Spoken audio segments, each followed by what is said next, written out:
할렐루야. 신명기 16장 말씀 함께 나누겠습니다. 신명기 16장은 이 제사와 절기에 대한 말씀을 다시 정리해서 기록한 말씀입니다. 우리가 하나님 앞에 이 제사와 절기를 드리는 것, 하나님 앞에 예물을 드리고 예배하는 것은 하나님 주신 은혜에 대한 표현이다. 은혜를 알고 하나님 주신 축복을 아는 사람들은 예배 드리는 것이 기쁨이 되고 즐거움이 되지만, 은혜를 모르고 하나님 주신 축복을 잊어버리면, 하나님이 주신 구원에 대해서 잊어버리면 그 제사와 예배를 드리는 우리의 시간들이 헛된 것처럼 보이고 억지로 끌려온 것처럼 보이는 겁니다. 이 예배에 우리가 끌려온 것이 아니고, 이 예배에 그리스도께서 우리를 위한 제물이 되셨기 때문에 우리는 즐거움으로 참여하는 겁니다. 이 즐거움, 이 예배의 기쁨을 회복할 수 있기를 주의 이름으로 축복합니다. 16장 2절에 보시면, 여호와께서 그 이름을 두시려고 택하신 곳에서 우양으로 내 하나님 여호와께 유월절 제사를 드리되 했습니다. 유월절 제사를 드리는데 3절에 보시면, 유교병을 그것과 아울러 먹지 말고 7일 동안은 무교병 곧 고난의 떡을 그것과 아울러 먹어라. 이는 내가 애굽 땅에서 급속히 나왔음이니 이같이 행하여 내 평생에 항상 내가 애굽 땅에서 나온 날을 기억할 것이니라 했습니다. 자, 뭘 기억하느냐? 애굽 땅에서 나온 날을 기억한다. 애굽 땅에서 나오는 것은 뭡니까? 영적으로 우리에게 뭡니까? 죄에서 구원하신 은혜를 기억하는 겁니다. 그러니까 우리가 죄인 되었던 우리를 예수 그리스도의 십자가의 보혈의 피로 그것을 믿는 우리에게 구원의 소망을 허락하신 그날을 기억하는 거죠. 그래서 죄에서 자유케 된 날, 우리가 반드시 잊지 말아야 될 두 가지 날이 있다면, 하나는 죄에서 자유케 된 날, 또 하나님 나라에 들어갈 그 날. 그날은 알 수가 없지만 우리가 죽는 날에 하나님 나라에 들어가겠죠. 그럼 우리가 죄에서 자유케 되어서 하나님의 백성이 되었다. 하나님의 백성이 된 이 날을 우리가 기억하고 잊어버리면 안 된다. 그리고 우리가 반드시 하나님 나라에 들어갈 것이다. 하나님 나라의 구원의 그 소망을 가지고 살아가고 구원을 얻게 될 것이다 하는 이걸 잊어버리면 안 되는 거죠. 그 나머지 이적과 표적과 기사와 회복되는 것과 치유되는 것들은 거기 덤으로 주시는 것들이다라는 겁니다. 우리는 덤으로 주는 것들에 너무 눈이 자꾸 가 있는 거예요. 어떤 사람들은 뭘 사러 가면 사는 데 목적이 사야 될 중요한 것에 대한 목적은 잊어버리고 1+1 하면 그거 자꾸 더 사는 거예요. 1+1 하니까 안 사도 될 걸 괜히 사가지고 가지고 있다가 음식이 상한다든지 그런 일들이 생기는 거예요. 덤으로 주는 것들은 중요한 게 아니에요. 우리에게 중요한 핵심이 뭐냐? 예수 그리스도의 피로 말미암아 구원을 받았다. 네가 애굽 땅에서 나오게 된 그날을 잊지 마라. 그거 잊어버리면 뭡니까? 우리가 하나님의 은혜로 구원받았다는, 하나님의 백성이 되었다는 그거 잊어버린 거죠. 그걸 잊어버리면 안 되는 겁니다. 그러니까 그날을 기억하고 그날을 기념하고 그 고난의 떡을 먹어라. 우리가 죄인 되었다가 예수님의 십자가의 피를 믿는 그 은혜로 말미암아 우리가 살았다. 이제 하나님 백성 되었다. 이거 잊어버리면 안 되고, 또 뭐요? 우리가 하나님 나라에 반드시 들어갈 것, 그거 잊어버리면 안 된다는 거죠. 그 나머지 우리 이 땅에 살아가는 것은 하나님의 덤으로 주신 은혜다라는 거죠. 근데 자꾸 사람들이 뭘 생각합니까? 하나님의 은혜로 구원받았고 죄를 속함을 입었다는 그거 잘 잊어버리죠. 지나갔으니까. 하나님 나라의 영원한 소망, 앞으로 올 거지만 지금 당장 눈앞에 안 보이니까 잘 잊어버리죠. 근데 뭘 자꾸 바라봅니까? 이 땅에 덤으로 받는 생, 더 복을 더 많이 주시고 재물도 많이 얻게 하시고 하는 것마다 형통하게 하시고, 거기에 또 자꾸 초점이 가 있는 거예요. 물론 그게 필요 없다고 얘기하는 게 아닙니다. 그것이 필요 없는 건 아닙니다. 우리가 하나님 앞에 구하고 엎드리고 우리 삶의 형통함을 주시고 물산과 우리의 하는 모든 것들에 복 주시고 필요하지요. 하지만 가장 중요한 게 뭐냐? 우리가 거기서 구원함을 얻었다는 걸 기억하는 것, 그 다음에 우리가 영원한 나라에 들어갈 것이다 하는 것, 그것을 잊어버리지 않는 것, 이것이 가장 중요한 것이다 하는 겁니다. 이거 잊어버리고 다른 거 얻으면 소용이 없는 겁니다. 근데 반대로 하면 이거 잘 없어도 우리가 영원한 소망과 죄사함을 얻었다는 이 구원의 확신을 들고 있다면 그거는 기쁜 일이죠. 그래서 우리가 죄사함을 입었다는 죄사함 있고 구원받았다는 이 영원한 소망을까지 우리가 반드시 붙잡고 하나님 주시는 또한 사랑하는 성도들 덤으로 주시는 그 축복 또한 여러분 삶에 넘치시기를 주의 이름으로 축복합니다. 우리가 두 번째 나눌 말씀은 11절 말씀에 너와 내 자녀와 노비와 내 성중에 거하는 레위인과 및 너희 중에 있는 객과 과와 가부가 함께 내 하나님 여호와께서 그 이름을 두시려고 택하신 곳에서 내 하나님 여호와 앞에서 즐거워할지니라 했습니다. 절기를 지키는데 아무 데서나 절기를 지키고 아무 데서나 먹고 마시고 즐기고 너희들끼리 좋아해야 되느냐, 그 말이 아니라 너희의 즐거움은 어디에 있느냐? 하나님 택하신 곳에 있다. 하나님 택하신 곳에서 너희의 즐거움이 넘쳐야 한다는 거죠. 왜? 우리의 기쁨과 즐거움이 어디에 있어야 되느냐? 하나님 택하신 곳, 다시 말하면 성소가 있는 곳, 하나님의 임재가 있는 성막이 있는 곳, 하나님의 임재가 있는 그 장소에 너희가 모여서 절기를 지키고 거기서 즐거워하라. 이 개념을 뭐라고 하냐면 중앙성소 개념이다. 중앙성소. 그러니까 이스라엘 백성이 행군할 때도 이 성소를 중앙에 두고 멈출 때도 성소를 중앙에 두고 그들이 머물렀고 또 이 땅에 거룩한 땅에 들어가서도 예루살렘을 중심으로 해서 그 땅들이 형성되는 거예요. 성소 중심이다. 중앙성소 개념이다. 중앙성소는 뭘 얘기합니까? 하나님 중심이다. 하나님 중심이다. 하나님 중심으로 우리가 모일 때에 하나님 중심으로 하나 될 때에 그 안에 기쁨과 즐거움이 있는 겁니다. 내가 먹고 싶었고 내가 입고 싶고 내가 즐기고 싶고 내가 하고 싶고 내가 만나고 싶은 사람들 만나서 즐겁다. 그건 자기 생각이죠. 하나님 중심일 때 바른 기쁨이 있고 하나님 중심일 때 우리 삶에 하나님 주시는 은혜와 구원의 감격과 그 교제함들이 넘치는 겁니다. 전에도 말씀을 나눴지만 교회가 자꾸 왜 타락하느냐? 하나님 중심이 아니라 사람 중심이 되는 겁니다. 하나님 중심이 아니라 직분 중심이 되는 겁니다.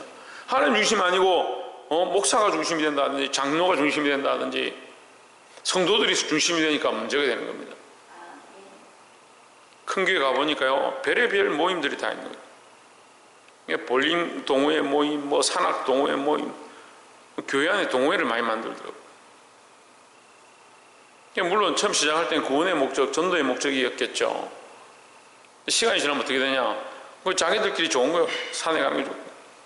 심지어 어떤 교회는 권사들이 모여서 날마다 교회 모이기를 힘쓰는데 뭐하러 모이냐? 윷놀이하러 모이냐? 집사들이 날마다 교회 모이기를 힘쓰는데 뭐하러 모이냐? 고기살만 먹어요. 부끄러운 거죠. 중앙성소, 성소 중심이다. 왜? 하나님 나라의 모양입니다. 하나님 나라의 모양이 하나님이 중심이죠. 왜 사람이 중심입니까? 우리의 모임에 하나님을 빼면 소용이 없는 겁니다. 교회의 머리가 예수 그리스도가 안 되면 교회가 아니라고요. 우리의 삶도 그렇고 우리의 모임도 그렇고 교회도 그렇고 하나님 중심, 철저하게 하나님 중심으로 다시 회복되고 돌아가야 될 줄 믿습니다.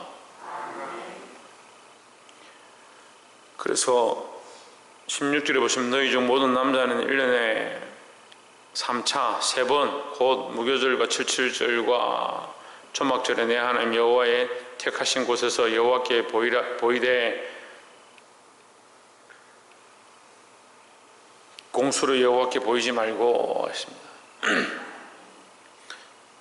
최소한 너희가 1년에 3번은 다시 생각하고 하나님 앞으로 하나님 중심으로 돌아와라. 이제 그렇게 이스라엘 백성을 훈련하는 겁니다. 우리도 이 습관을 따라서 하나님 앞에 나오기를 힘쓰고 우리를 점검해 봐야 된다. 내가 예배하는데, 내가 기도하는데 하나님 중심인가, 내 중심인가. 어제도 청년들하고 이렇게 공부를 하는데 하나님 앞에 기도하는 걸 어떻게 쓰느냐, 자판기로 쓰는 거예요. 자판기. 자기가 필요할 때 하나님 앞에 내가 필요한 걸 구한다. 하나님 중심이라서 하나님이 원하신 뜻대로 구하고, 하나님의 뜻을 구하고, 하나님과 대화하고, 하나님의 음성을 듣고, 하나님의 인도함을 받고, 이렇게 돼야 되는데, 기도가 뭐가 되냐? 내가 원하는 것을 구하는 게 되어버려요. 그럼 그걸 받으면 뭡니까? 내 중심이 되는 거죠. 봐라, 내가 기도하니까 받았다. 우리가 기도의 응답 받는 게 별로 없는 게 아니고, 기도의 응답 받을 필요가 있습니다. 그게 중요하죠. 그 기도의 응답으로 또한 우리가 살아가고 힘을 얻고, 하지만 기도가 내가 원하는 걸 구하는 게 아니라 사실은 하나님 뜻을 구하는 것이고, 내 삶에서 더욱 하나님 뜻이 나타나고, 하나님의 영광이 나타나고, 하나님 내 안에 일하시는 것들을 더 드러내서 많은 사람들이 저 사람 보니까 하나님이 그와 함께 하는 것 같구나, 하나님 저 사람 인도하고 보호하시는구나, 저 사람 축복하는구나, 그걸 드러나게 하는 게 기도인데, 기도를 통해서 뭐 합니까? 자꾸 자기가 원하는 걸 더 구하는 거. 하나님 중심적인 삶, 중앙성소의 이 신앙이 회복되어지고 늘 기억하고 하나님 중심으로 살아가시기를 주의 이름으로 축원합니다. 마지막 세 번째로 19절에 너는 굳게 판단하지 말며 사람을 외모로 보지 말며 또 뇌물을 받지 말라. 뇌물은 지혜자의 눈을 어둡게 하고 의인의 말을 굳게 하느니라. 20절에 너는 마땅히 공의만 쫓으라. 그리하면 내가 살겠고 내 하나님 여호와께서 내게 주시는 땅을 얻으리라. 할렐루야. 내게 주시는 땅이다. 그래서 우리가 처음에 너희가 그 땅에서 나온 것을 기억하라, 그 애굽 땅에서 나온 것을 기념하고 기억하라. 꼭 기억해야 된다. 그런데 우리가 또 뭐하냐, 그 땅을 얻을 것이다. 이건 뭐라고요? 구원에 대한 소망이라는 거죠. 하나님 나라에 들어갈 구원에 대한 소망을 반드시 붙잡고, 또한 그 땅에서 나온 죄에서 구원함을 얻은 것에 대한 이 기억을 잊어버리면 안 된다라는 거죠. 그런데 이제 20절에 보면 너는 마땅히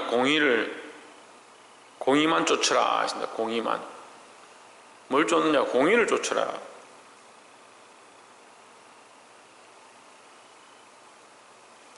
우리가 다 알고 있지만 하나님의 공의는 뭡니까? 예수 그리스도입니다. 그럼 우리는 누굴 쫓아야 되냐? 예수 그리스도를 쫓아가야 되는 거죠. 예수 그리스도를 따라서, 예수 그리스도를 쫓아서 예수님이 걸어가신 길을 함께 가고자 해야 된다는 거죠. 내가 하고 싶은 것을 쫓아서, 내가 좋아하는 걸 쫓아서 가는 게 아니고, 예수 그리스도가 걸어가신 길들을, 예수님이라면 어떻게 사셨을까? 예수님이라면 어떻게 기도하셨을까? 예수님이라면 이런 상황에서 어떻게 결정하셨을까? 예수님이라면 이 사람들, 나에게 이렇게 하는 이 사람들에게 어떻게 하셨을까? 그런 관점들과 그런 시각들을 회복하는 거예요. 그게 공의의 삶입니다. 이스라엘 백성들에게 네가 나온 것을 기억해라. 하나님께서 너를 나오게 하신 나를 잊어버리지 마라. 또한 하나님 중심으로 성소를 중앙으로 해서 너희가 늘 살고 그 앞에서 즐거워하고 그 안에서 함께 교제해라 말씀하시면서 인생의 삶에 구체적으로 돌아가서 너희는 뭘 하느냐? 공의를 따라서 살아라. 공의를 따라서. 그 공의가 뭐냐? 예수 그리스도입니다. 여러분, 우리가 주일날 왜 모입니까? 이 주신 날들이 하나님의 은혜인 줄 기억하는 거죠. 나와서 뭘 듣습니까? 말씀을 듣습니다. 그 말씀을 품고 세상에 나갑니다. 세상에 나가서 뭐합니까? 이 말씀대로 살고자 해야 되는 겁니다. 하다못해 성경을 많이 알지 못하고 지식이 부족해도 우리가 말씀을 들었으면 그 말씀을 붙잡고 살아가는 거예요. 이 말씀이 예수 그리스도입니다. 하나님의 공의를 따라 사는 것, 말씀을 따라 사는 겁니다.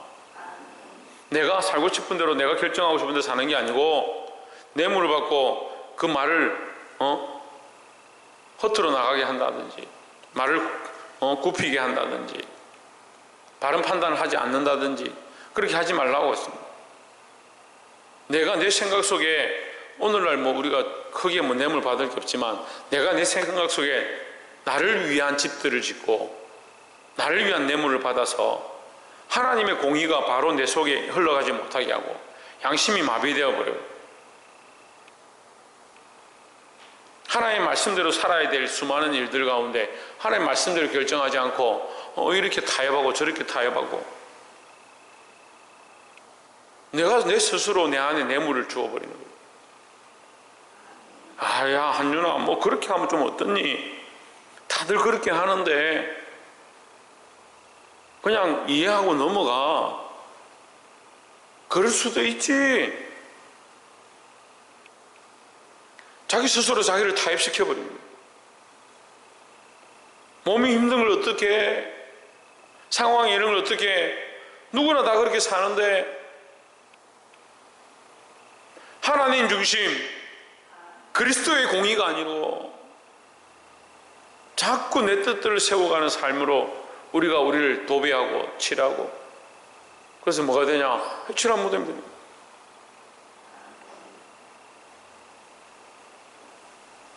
타협이 타협되어지고 그 위에 또 타협을 쌓으면 나중에 빛이 없으면 빛이. 아파트에 보면 이 방기도 보니까 이게 도색을 많이 하죠. 아파트 좀 오래되면 도색을 합니다. 도색을 하려면 어떻게 해야 됩니까?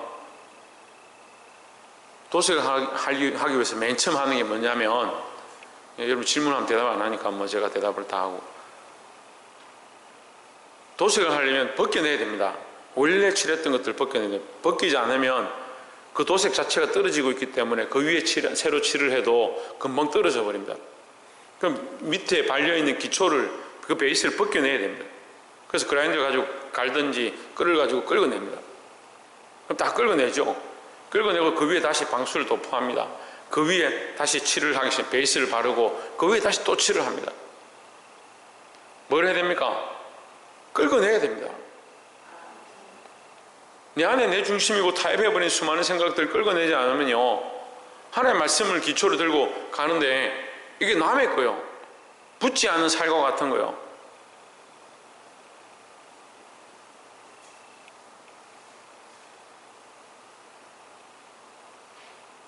볼 수 있기를 소망합니다. 우리의 연약함들, 우리가 바라보고 있던 시각들을, 물론 여러분 다 힘든 줄 알죠. 새벽 기도는 좀 위로를 좀 해야 돼요. 여러분 힘든 줄 압니다. 말씀대로 사는 게 힘들고, 사실 때로는 말씀을 듣는 것도 힘듭니다. 그렇게 살지도 않았는데 말씀을 듣는데도 아우 저렇게 힘들게 어떻게 사냐고. 물론 저도 부족하고 우리 다 부족하죠. 그 말씀이 힘듭니다. 이거 끌어내는 게 얼마나 힘들겠습니까? 근데 끌어내지 않으면 소용이 없는 거예요. 쉬운 방법은 그냥 칠하면 되잖아요. 쉬운 방법은. 제일 쉬운 방법은 그냥 그 위에 칠하기만 하면 돼요. 근데 얼마 못 가는 거죠. 그래서 먼저 뭘 해야 되냐? 긁어내야 돼. 내 안에 죄악된 내 안에 연약함들을 긁어내야 된다는 거죠. 그래서 내 생각들을 긁어내고, 타협해버린 많은 부분들을 긁어내고, 세상이 옳다라고 생각하는 것과 내가 옳다라고 생각하는 것이 같다면 그것 또한 긁어내고, 하나님의 공의로 하나님 앞에서 하나님의 공의로 바꿔가시기를 주의 이름으로 축복합니다.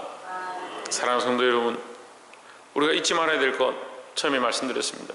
우리가 죄에서 구원함을 얻었고 예수 그리스도의 십자가의 은혜로, 그 죽으심의 그 보혈의 은혜로 우리가 씻음을 받아서 하나님의 백성 되었다. 이 사실 절대 잊어버리면 안 됩니다. 그게 믿음의 기초입니다. 그리고 또 뭐요? 하나님 나라의 영원한 소망, 하나님 나라의 영원한 소망을, 그 나라에 들어가게 될 것, 영원히 살게 될 것, 그걸 잊어버리면 안 되는 겁니다. 그걸 잊지 않기 위해서 너희가 나와서 이 절기를 지키고 중앙성소적인 하나님 거하시는 곳에 하나님께서 거룩하다고 지정하신 곳에 모여서 내가 예배하고 제사해라. 잊어버리지 말라는 거죠. 그리고 또한 살아갈 때 뭘 하느냐, 살아가는 그 시간들이 너희 생각과 너희 즐거움을 쫓아서 네가 기뻐하는 대로 타협해버리고 뇌물을 받고 굽어진 일들을 하는 것이 아니고 하나님 앞에 공의를 세우라. 네 공의가 아닌 하나님의 공의. 그렇게 하기 위해서 뭘 해야 된다 했습니까? 벗겨내야 된다. 타협해버린 수많은 생각들을 벗겨내야 된다. 끌어내야 된다. 그것이 우리 안에 기초가 되어 있고 베이스가 되어 있고 나를 포장해버리고 있는 그 수많은 것들을 벗겨내야 빠른 치유들을 할 수 있다는 거예요. 하나님 말씀으로 다시 새롭게 되어지고 하나님 원하시는 삶으로 나아가는 저와 여러분 되시기를 주의 이름으로 축복합니다. 기도하겠습니다.